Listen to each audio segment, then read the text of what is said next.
Wa ala alihi wa sahbihi ajma'in. Rabbi syrah li sadri wa yassir li amri wahlul 'uqdatam min lisani yafqahu qawli. Subhanaka la ilma lana illa ma 'allamtana innaka antal alimul hakim. Wala hawla wala quwwata illa billahil aliyyil azim. Syukur alhamdulillah, bersua kembali kita untuk minggu ini di Manis FM dalam program Talaki Safinatun Najah menggunakan pakai kitab Safinatun Najah. Hari ini hari Jumaat, setiap jam 6 petang kita akan sama-sama menimba ilmu pengetahuan dalam soal agama. Kita juga sekarang ini bersiaran langsung di Facebook Manis FM dan anda semua boleh kongsikan live tersebut bersama yang lain, dan anda juga boleh mengemukakan persoalan yang berkaitan melalui FB.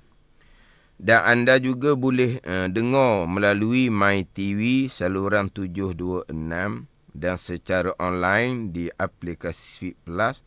Semoga segala ilmu yang saya kongsikan dapat kita sama-sama amalkan.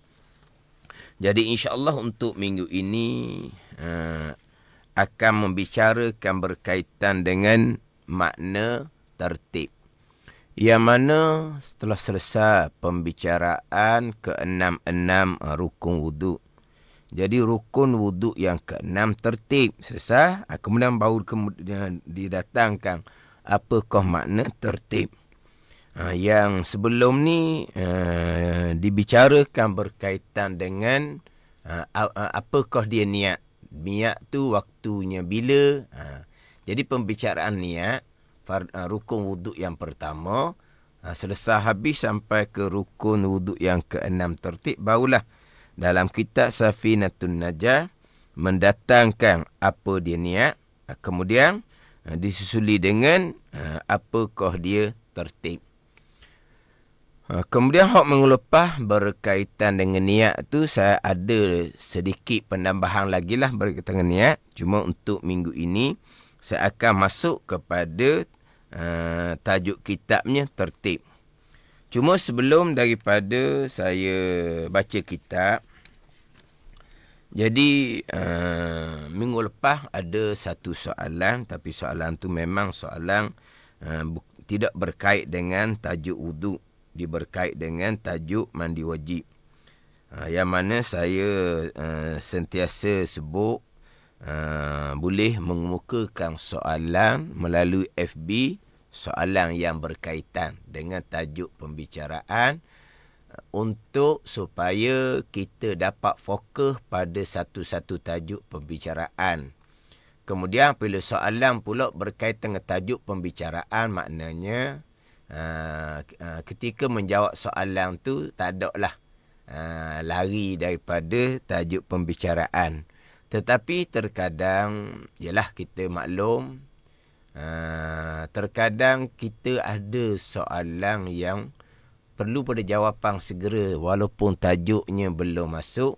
Jadi kalau ada soalan seumpama tu yang tidak berkait dengan tajuk pembicaraan, tengoklah macam mana. Tapi kalau saya respon soalan tu tidak di tengah-tengah pembicaraan lah, kalau soalan tu tidak berkaitan dengan tajuk kitab. Jadi soalan hak minggu lepas ni, soalan dalam FB Safwan Yusuf nak tanya soalan, wajib atau tidak seseorang yang mengangkat hadas, adakah memadai dengan berdiri tanpa mencangkung ketika mengangkat hadas, ketika mandi wajib lah.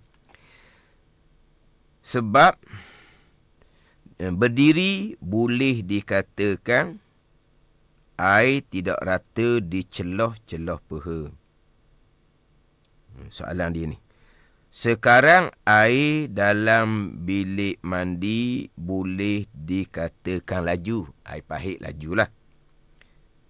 Kemungkinan sudah sampai ke celah-celah punggung tanpa mencangkung lah maksud dia.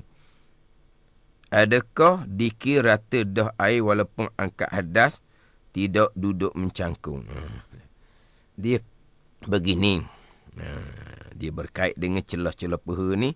Celah-celah punggung ni mungkinlah yang soalan ni dia tak ambuhlah sebut direct.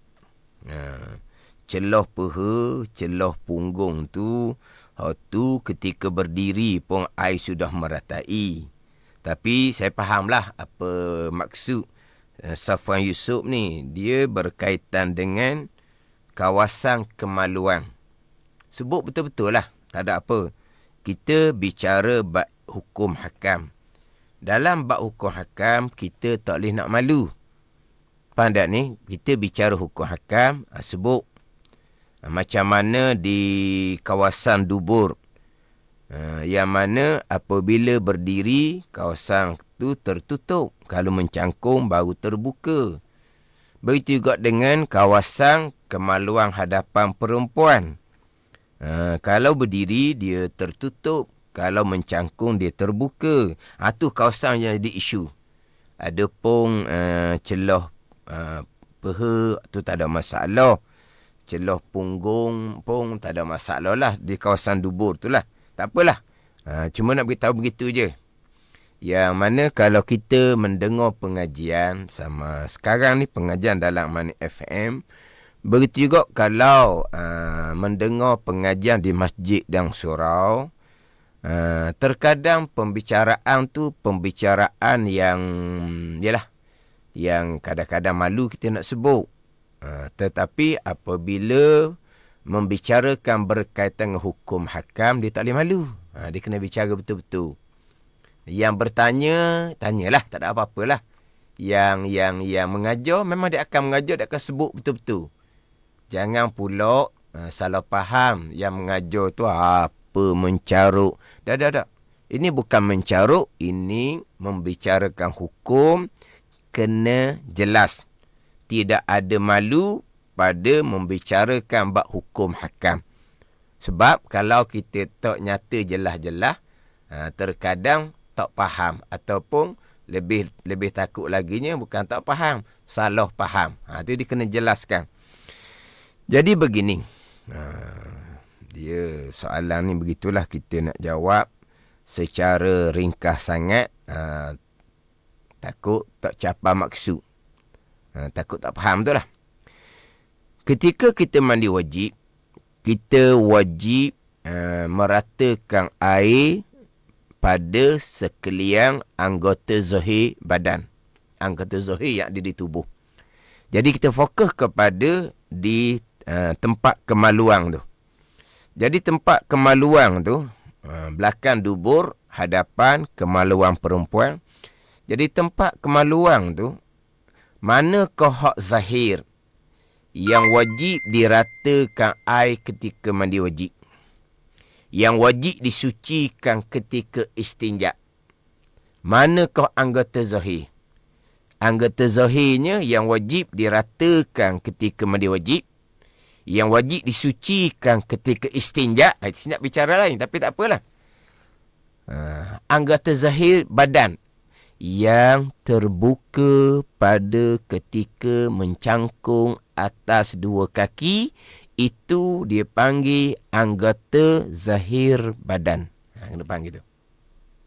Ketika berdiri akan tertutup. Tetapi apabila mencangkung atas dua kaki, dia akan terbuka. Yang terbuka tu dia panggil anggota zahir badan yang wajib diratakan air ketika mandi wajib. Tu nak faham situ. Jadi macam mana nak meratakan air di tempat yang akan tertutup ketika berdiri? Maka jalannya mencangkunglah. Meratakan air di kawasan yang tertutup tadi ketika berdiri. Sebab yang terbuka tu dia panggil anggota zahir. persoalan yang dikemukakan dalam soalan ni, dia kata air sekarang laju. Boleh sapa di tempat tu. Kalau boleh sapa tak apalah. Nak tembok ke, nak spray ke. Tapi lebih cermatnya mencangkung atas dua kaki. Itu lebih cermat. Tapi timbul pula kadang-kadang salah faham. Agama tidak menyusahkan, dia kata. Sebut kata mencangkung atas dua kaki ni, ketika mandi wajib, seolah-olah agama menyusahkan. Saya pun tak nampak lah di mana susahnya. Ketika mandi wajib, mencangkung atas dua kaki, dikatakan ajaran tu, seolah-olah dia kata agama menyusahkan. Saya pun tak faham juga. Menyusahkan di mana? Hanya setakat mencangkung atas dua kaki. Kita bukan mandi wajib, kita mandi hak harian pun kita akan mencangkung atas dua kaki untuk membersihkan kawasan yang tertutup ketika berdiri. Orang yang menyatakan bahawa ketika mandi wajib kena mencangkung atas dua kaki ni menyusahkan, barangkali orang tersebut tak pernah membersihkan di kawasan yang tertutup ketika berdiri itu barangkali. Tak sidang pendengar, bukan mandi wajib. Mandi harian pun akan mencangkung atas dua kaki untuk membersihkan sekalian kawasan yang berlipat, yang tertutup ketika berdiri. Bukan hanya mandi wajib.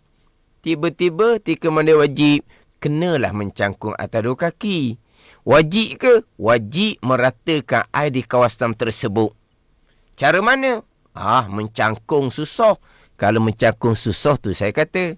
Kalau mencangkung susah saya pernah kata, tak payah mencangkung lah. Lepas tu macam mana? Kaki sebelah atas lantai, kaki sebelah letak dinding. Kalau mencangkung susah sangat. Tak, kena ingat baik. Di kawasan tersebut adalah anggota zahir badan yang wajib diratakan air ketika mandi wajib. Jadi jalan yang jelas nyatanya untuk meratakan air di tempat tersebut, mencangkunglah, maka tempat tersebut akan terbuka yang wajib diratakan air ketika mandi wajib. Walaupun air pahit sekarang laju, tapi kalau berdiri air pahit laju nak buat macam mana? Nak tembok? Nak spray? Jadi mencangkung atas dua kaki lah. Itu ketika mandi wajib. Tak ada kata menyusahkan. Tidak ada menyusahkan. Macam saya sebut tadilah. Mandi biasa pun akan mencangkung atas dua kaki untuk membersihkan kawasan yang berlipat, kawasan yang tertutup ketika kita berdiri. Jadi, jalan hak kita nak meratakan air adalah mencangkung atas dua kaki ketika mandi wajib. Jadi soalan ni memang tidak berkait dengan pembicaraan kita. Tapi soalan mandi wajib. Soalan mandi wajib ni soalan yang mustahak. Dan berkait dengan ketika mandi wajib mencangkung atas dua kaki ni, memang terkadang timbul lah. Timbul kalau masuk FB kot, timbul macam tadi. Seolah-olah dikatakan itu apa aja gitu. Agama tidak menyusahkan, dikata gitu. Seolah-olahnya mencangkung atas dua kaki itu menyusahkan. Jadi sesalah. Itu soalan minggu lepas. Sebab itulah sidang pendengar yang mengemukakan soalan. Contoh kalau mengumumkan soalan minggu ni, soalan tersebut tak sempat lah nak dijawab. Minggu hadapan, awal-awal lah tunggu. Di radio Mani FM, tunggu dalam FB Mani FM, insya-Allah soalan yang mampu saya jawab, saya akan jawab lah. Yang saya tak jawab tu, saya tak pandai lah tu. Tunggu-tunggu tak jawab. Atau sudut tanya lah tu. Tak pandai lah tu, tak jawab tu. Jadi insya-Allah lah. Soalan yang tidak berkaitan pun saya akan jawab. Tapi saya nak letak jawapan tu bila. Tengah-tengah mengajar tak boleh. Sebab dia kalau soalan yang tidak berkait dengan tajuk pembicaraan, tengah-tengah mengajar tak boleh nak celah lah. Dia akan jadi lari fokus. Panggil lari tajuk.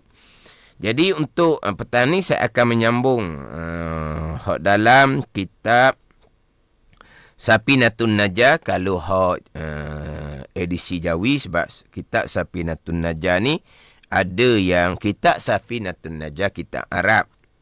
Ada yang terjemahannya Jawi dan ada kitab Safinatun Najah yang terjemahannya Rumi. Yang ni hak saya pakai ni terjemahan Jawi. Kitab Safinatun Najah muka surat 4 baik keempat daripada atas. Qala al-muallifu rahimahullahu ta'ala wa nafa'ana bi'ulumihi amin. Wa tartibu alla tuqaddima udwan ala udwin. Terjemahan dia, dan bermula erti tertib itu bahawa jangan mendahulu akan satu anggota atas satu anggota. Dia datang ke terjemahan begitu. Jadi tertib ni, kalau kita bersusung lah satu anggota dengan bahawa jangan kita mendahulukan anggota yang kemudian daripada anggota yang terdahulu. Jadi tertib ni susun mengikut nombor dia lah. Muka, tangan sampai ke siku, kepala, kaki. Itu dia tertib. Susun. Dia ada satu lagi sedang pendengar. Dia nama mualat. Tertib satu. Mualat ni biasa diterjemah dengan sambung menyambung. Mualat diterjemah dengan sambung menyambung. Dengan bahawa selesai membasuh satu anggota, terus sambung kepada basuh anggota yang kemudian. Jangan selesai basuh satu anggota, contoh, selesai basuh muka serta niat wuduk, selesai anak menangis. Contohlah anak menangis, maka dia pun pergi pada anak dia lah. Tangan sampai ke siku, dia tak buat dulu, dia stop dulu. Kemudian bila anak tu tidur kembali contohnya, boleh masuk bila air semula, dia pun basuh tangan sampai ke siku. Panggil apa tu? Sudah tidak ada sambung menyambung. Dia panggil apa tu? Sudah putus mualat. Yang mana sidang pendengar dalam mazhab Syafi'i kita, mualat ketika berwuduk hukumnya adalah sunat. Hak wajibnya tertib. Tertib adalah rukun wuduk yang ke-6. Yang tertib ni tak boleh tangan sampai ke siku belum basuh. Selepas basuh muka, nak lakah. Nak terus pergi kepada sapu kepala. Tak boleh. Itu dia tertib. Hak mualat, sambung menyambung. Dengan bahawa jangan pisah lama antara satu anggota wuduk. Hak tadi saya contoh, dia bukan nak pisahkan. Dia bukan nak pisahkan. Jadi, tengah-tengah berwuduk, anak menangis. Memanglah kena segera pergi kepada anak. Wuduk ni, baru selesai basuh muka contohnya. Tinggal dulu. Basuh muka selesai dah. Basuh tangan sampai ke siku. Tinggal dulu. Tinggal dulu. Ni mana berhenti dulu. Lepas selesai hak anak menangis, tidur kembali dah anak tu contohnya. Barulah sambung balik. Basuh tangan sampai ke siku. Sapu kepala, basuh kaki. Maknanya, dia sudah tidak ada mualat. Maknanya, tak ada lah perkara sunat. Tak ada perkara sunat. Wuduk dia sah. Tapi, tak ada perkara yang disunatkan. Ada dia pun bukan nak buat gitu. Dia tak ada orang berwuduk separuh, lepas tu berehat lama sama pula. Tak ada orang buat gitu. Hak tadi tu dah moga tengah-tengah berwuduk. Contoh sama juga. Tengah-tengah berwuduk, masuklah panggilan telefon yang sangat mustahak. Yang duk nati-nati ni. Ini panggilan yang sangat mustahak. Jadi apabila panggilan telefon masuk, dia terpaksalah berhenti sekejap. Berhenti sekejap berwuduk, contohnya basuh muka sudah dah, Basuh tangan sampai siku sudah dah. Panggilan telefon masuk, dia pun terus jawab panggilan telefon. Kepala tak sapu lagi. Panjang pula cakap dalam telefon. Lama barulah selesai. Masuk semula bilik air, barulah sambung balik wuduk, sapu kepala, kemudian basuh kaki. Maknanya, dia sudah tertinggal satu perkara sunat, iaitu mualak. Jadi tertib, wajib. Itu rukun wuduk yang ke-6. Mualak hukumnya adalah sunat. Itu berkait dengan tertib. Sebab itulah sidang pendengar, kalaulah selesai dah berwuduk. Selesai berwuduk, kemudian nak pergi semayang lah. Kemudian nak pergi semayang. Nak pergi semayang ni, tak kira lah. Sebelum semayang ke, ataupun sudah siap dah semayang, barulah terperasan di tangan tu ada sisi ikan. Contoh, barulah terperasan di tangan tu ada sisi ikan.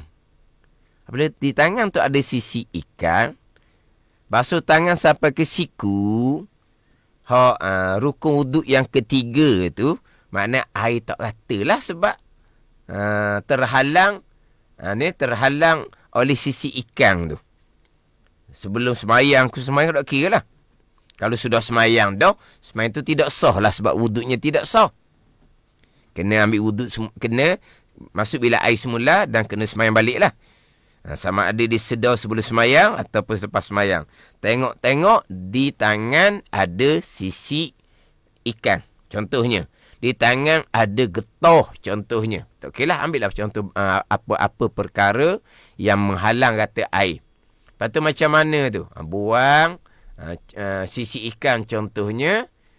Kemudian wajib kena basuh semula di tangan kawasan sisi ikan tu. Kena basuh semula situ. Dia basuh tangan ni 3 kali dah. Jadi dia basuh 3 kali. Yang kedua belum ada sunat tu lah. Sebab meniga 3 kali tu sunat. Basuh tangan kali pertama wajib. Basuh tangan kali kedua hukum sunat. Basuh tangan kali ketiga hukumnya sunat. Tadi dia basuh 3 kali dah. Dia basuh tangan kali yang pertama pun tak ada lagi. Sebab tak kata air ada sisi ikan. Jadi nombor 2, nombor 3 tak ada lagi lauk sunat tu sidang pendengar. Jadi buang sisi itu, basuh di tempat sisi itu.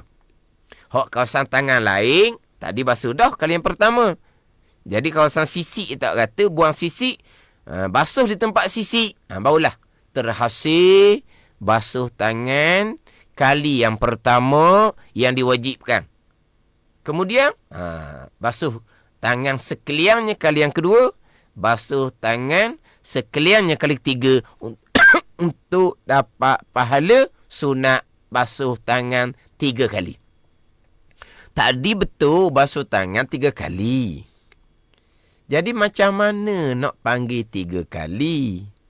Kali yang pertama pun tak ada lagi sebab tangan kali yang pertama tak rata sebab ada sisi ikan.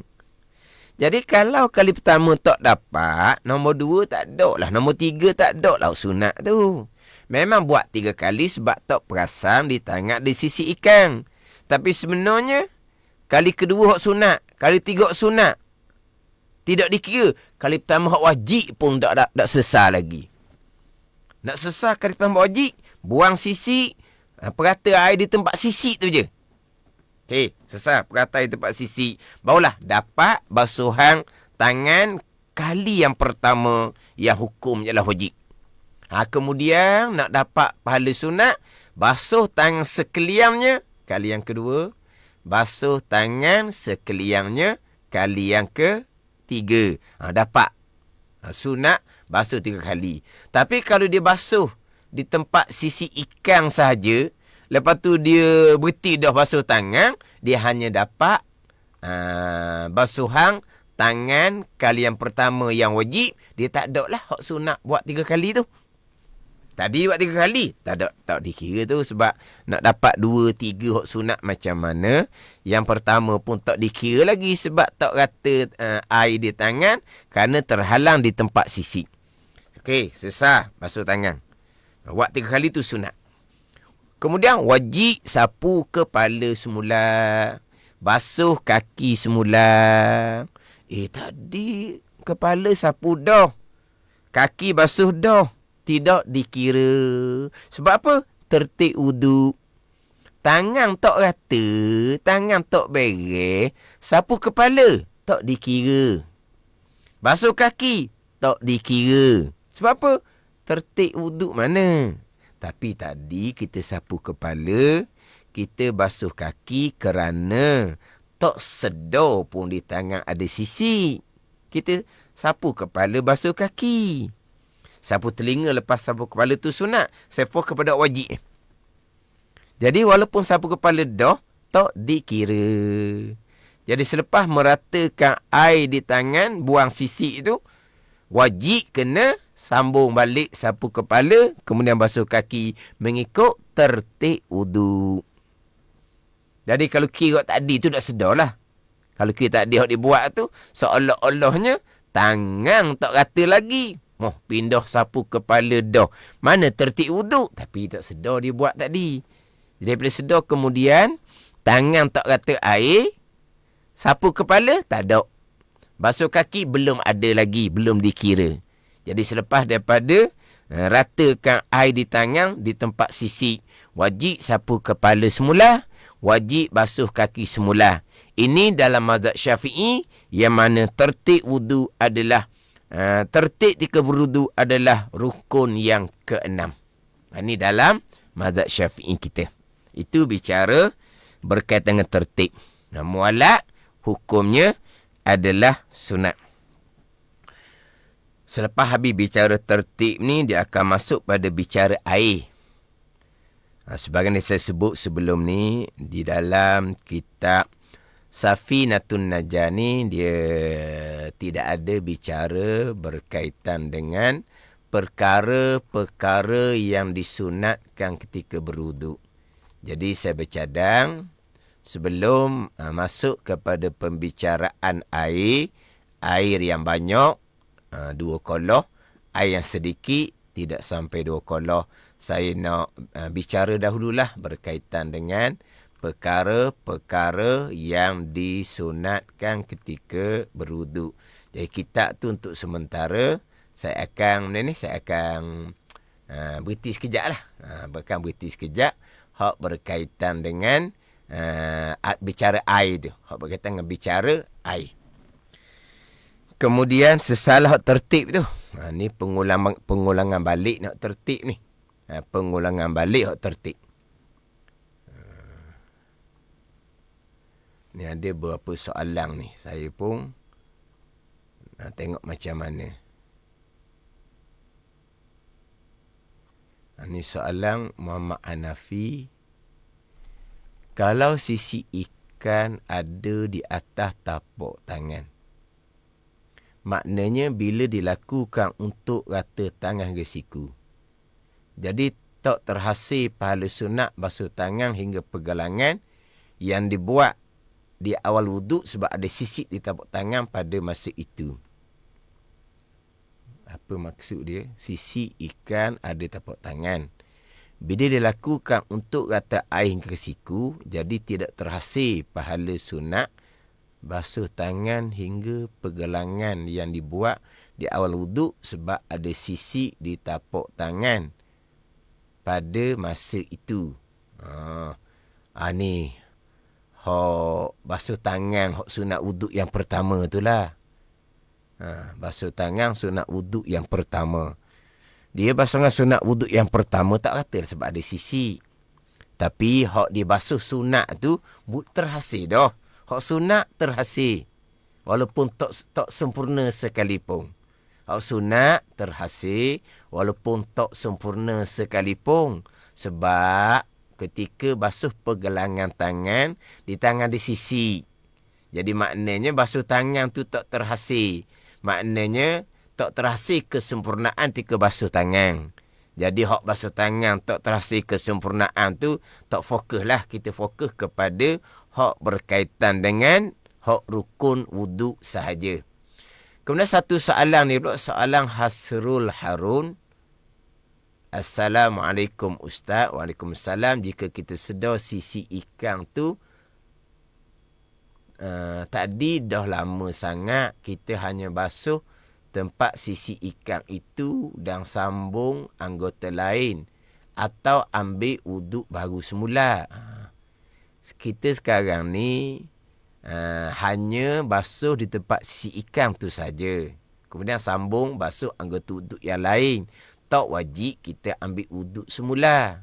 Cuma mungkinlah mualak sudah tidak ada sebab sudah cerah lama dah. Gitu je lah. Tak wajib kita wuduk semula. Tak wajib. Tetapi kalau lama, disunatkan kita berwuduk daripada awal. Sebab ada pandangan mazhab. Mazhab Maliki dengan mazhab Hambali, mualak hukumnya adalah wajib. Mazhab Maliki dengan mazhab Hambali, mualak adalah wajib. Jadi, sedar sisi ikan tu lama sangat dah. Putus dah mualak. Jadi kalau pakai pandangan mazhab Maliki, Hambali memang wuduk tu wajib mula daripada awal. Mazhab Syafi'i tidak. Sebab mualak hukumnya sunat jua. Cuma disunatkan kita berwuduk baru. Itu sunat je lah.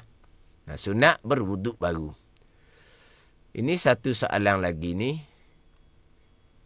Bagaimana pula sekiranya ada pasir atau sisa sabung pada kaki? Sah tak wuduk? Adakah perlu ulang ambil wuduk? Ni kaki. Kaki ni ada pasir. Ada sisa sabung. Ada pasir di kaki. Jadi pasir ni, contohlah kita kata dia berwuduk di telaga. Pasir tu pasir yang lekat di kaki ke macam mana ni? Dia tak kira apa perkara yang menghalang rata air, kena meratakan semula lah. Pasir tu macam mana dia menghalang air? Sisa sabung. Sisa sabung ni kalau ada zat sabung yang melekat, itu menghalang rata air. Kalau hanya ada buih sabung sedikit, tak apa. Dia tidak merobohkan air yang banyak.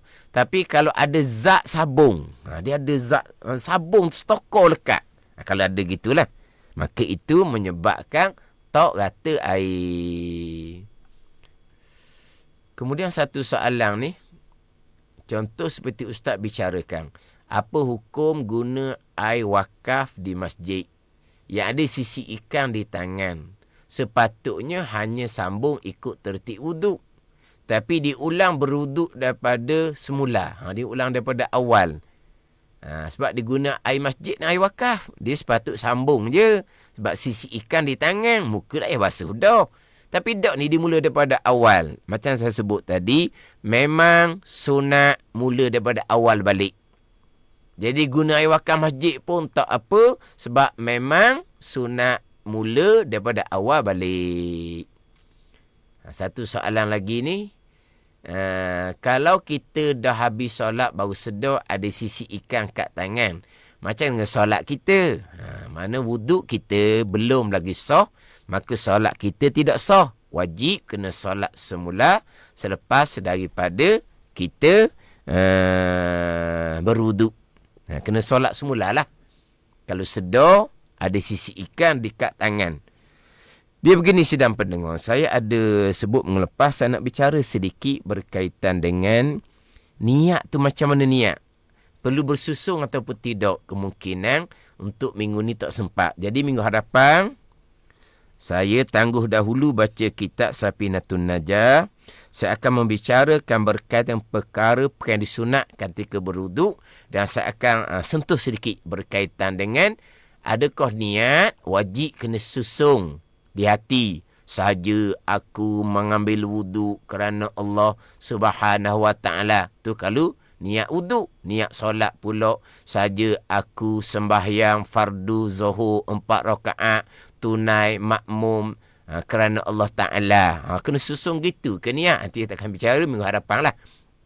Dia untuk minggu ni tak sempat. Berkaitan dengan kalau kata sudah solat. Kalau sudah solat, kita pindah kepada contoh lain. Contohnya sudah solat, kita duduk berwirid ni, kita pun angkat kaki. Tengok-tengok di tapak kaki kita ada, ni, dia panggil apa? Plastising. Plastising, hak budak-budak duk main tu. Yang mana plastising, hak budak-budak duk main tu, kena hati-hati. Terkadang budak-budak ni, plastising tu terabur atas lantai. Bila kaki pijak, plastising tu akan melekat di tapak kaki. Jadi plastising ni macam sisi ikan juga, menyebabkan tak rata air di tapak kaki. Jadi kita masuk bilik air, mandi, ambil semayang, kita pun melangkah keluar balik, naik atas sejadah, kita pun semayang. Sudah semayang, kita berwirid, kita angkat kaki, kemudian terpandanglah di tapak kaki kita ada plastising. Jadi macam dengan solat kita. Dia begini sidang pendengar.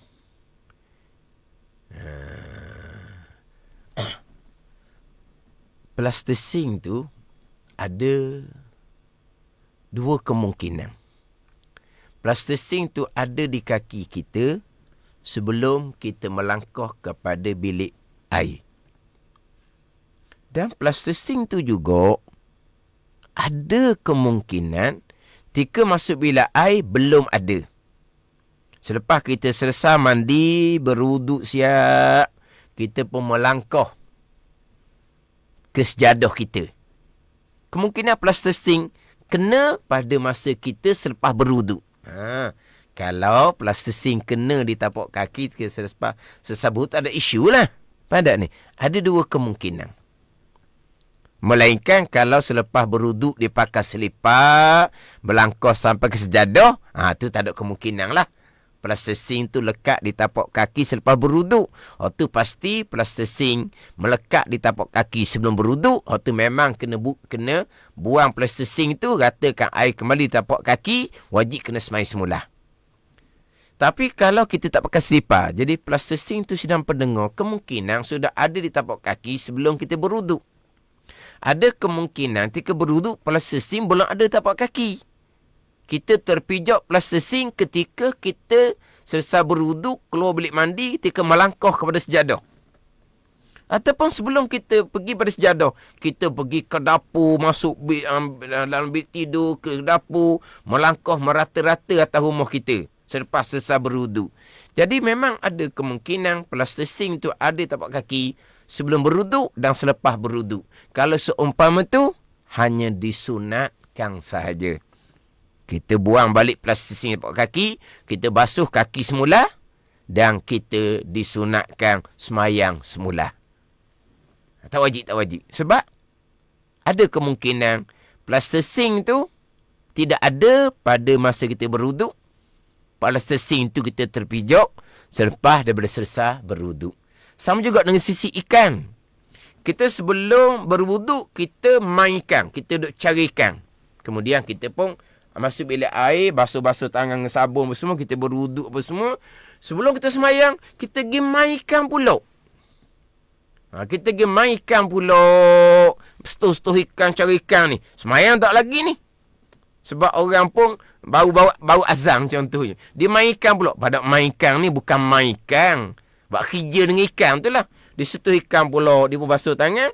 Dia pun sudah semayang. Tengok di tangan ada sisi ikan. Ada dua kemungkinan. Kemungkinan sisi ikan tu kena masa kita cari ikan sebelum berwuduk. Dan ada kemungkinan masa kita berwuduk, sisi ikan belum ada di tangan. Sisi ikan melekat di tangan. Hak kita cari ikan selepas kita berwuduk. Dia gitu. Maka seumpama tu sama juga. Hanya disunatkan kita mengulangi balik semayang kita selepas kita buang sisi ikan di tangan, ratakan balik di tangan tu, sapu kepala, basuh kaki. Sunat kita ulangi kembali solat.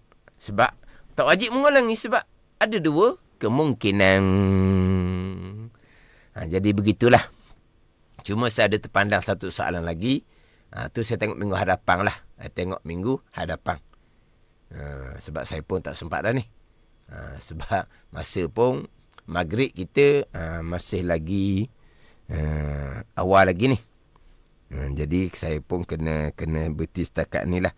Cuma macam sebut tadi, minggu hadapan saya akan masuk kepada bicara berkaitan dengan sunat wuduk yang tidak ada dalam kitab Safinatun Najah ni. Mana minggu hadapan kitab Safinatun Najah saya tak baca. Saya pergi kepada bicara pakaian yang disunat ketika berwuduk.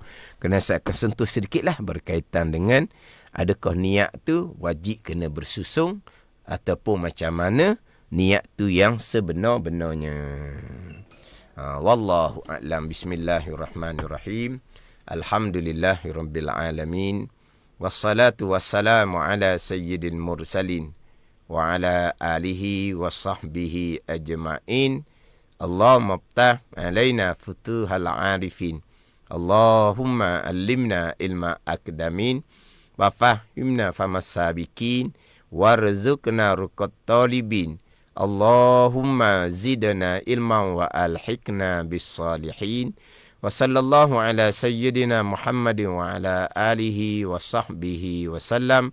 Walhamdulillahi rabbil alamin. Wassalamu alaikum warahmatullahi wabarakatuh.